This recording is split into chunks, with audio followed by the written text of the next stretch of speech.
Electoral బాండ్ల వివరాలను వెంటనే ఎలక్ట్రల్ బాండ్ల వివరాలను వెంటనే మోడీ మోడీ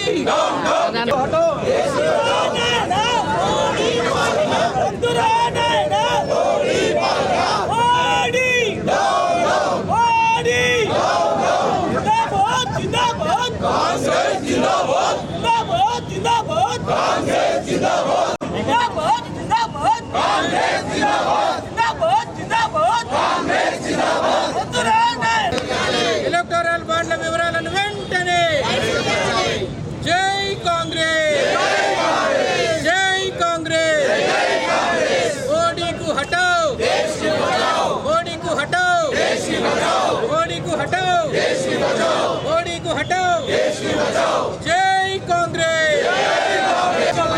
मोदी को हटाओ देश को बचाओ मोदी को हटाओ देश को बचाओ मोदी को हटाओ देश को बचाओ मोदी को हटाओ देश को बचाओ कांग्रेस जिंदाबाद जिंदाबाद जिंदाबाद कांग्रेस जिंदाबाद जिंदाबाद ఎలక్ట్రల్ డిపాజిట్స్ని ఎలక్ట్రల్ బాండ్లని బీజేపీవి నిషేధిస్తూ సుప్రీంకోర్టు తీర్మానం ఇవ్వటం జరిగింది, తిరస్కరించడం జరిగింది. వాటిని త్వరలో సుప్రీంకోర్టుకు ప్రజలకు బహిర్గతం చేయాలి, వారి పేర్లన్నీ కూడా బయట పెట్టాలని చెప్పడం జరిగింది. అయినా బీజేపీ ఎస్బీఐని ఈ ఎస్బీఐ బ్యాంకుని ప్రెజర్ పెట్టి ఎలక్షన్లు అయిన తర్వాత మేము రిలీజ్ చేస్తామని చెప్పే విధంగా చెప్పడం దుర్మార్గం ఇది.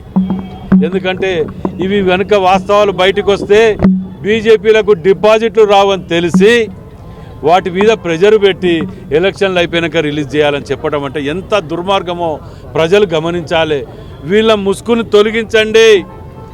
వీళ్ళు ఎలక్షన్లు రాగానే కాషాయం ముసుకేసుకొని సెంటిమెంట్ దేవుంది చూపించుకుంటూ, లేకపోతే పంజాబ్ని రెచ్చగొట్టినట్టు మన పాకిస్తాన్నో కాశ్మీర్నో భూతద్దంలో చూపించుకుంటూ రెచ్చగొట్టినట్టు వాళ్ళు చేసిన దుర్మార్గాలకు పాకిస్తాన్ చేసిన దుర్మార్గాలకు అనుభవిస్తుంది.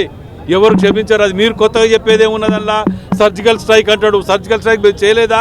కాంగ్రెస్ టైంలో గిన్ని జరిగిన సర్జికల్ స్ట్రైకులు వీళ్ళు చేసిన ఒకటి రెండు ఏదో భూతద్దంలో చూపించుకొని ఓని చెప్పుకోవటం. ఎందుకంటే వీళ్ళు చేసినవి చెప్పుకోవటానికి ఏమీ లేవు. మేము చేసిన వాటిని మేము గతంలో బిఎస్ఎన్ఎల్ ఎల్ఐసి ఇవన్నీ మేము చేసుకొచ్చినాయి, మేము నిలబెట్టినాయి, బాటలో నడిపించినాయి. వీళ్ళు వీటన్నిటినీ అమ్ముకుంటూ ఛాయ్ వాళ్ళ ఛాయ్ వేస్తా అన్నాడు, ప్రధాని అయింది అన్నాడుగా. ఇక అందరు ఛాయ్ అమ్ముతారు రేపటికెళ్ళి.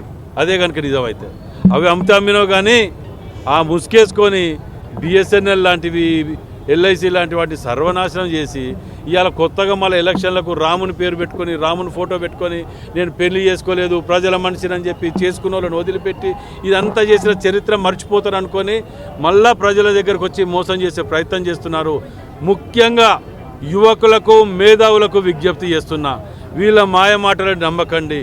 వీళ్ళకు కూడా విజ్ఞప్తి చేస్తున్నా, మీరు ఆ బాండ్స్ని ఎవరెవరిచ్చిండ్రు, ఎవరెవరి దగ్గర మీరు ఏది లంచాల రూపకంగా బాండ్లు కలెక్ట్ చేసిండ్రో ఆ వివరాలు బయట పెట్టిన తర్వాతనే మీకు ఓటు అడిగే హక్కు ఉన్నదని చెప్పి విజ్ఞప్తి చేస్తున్నాం.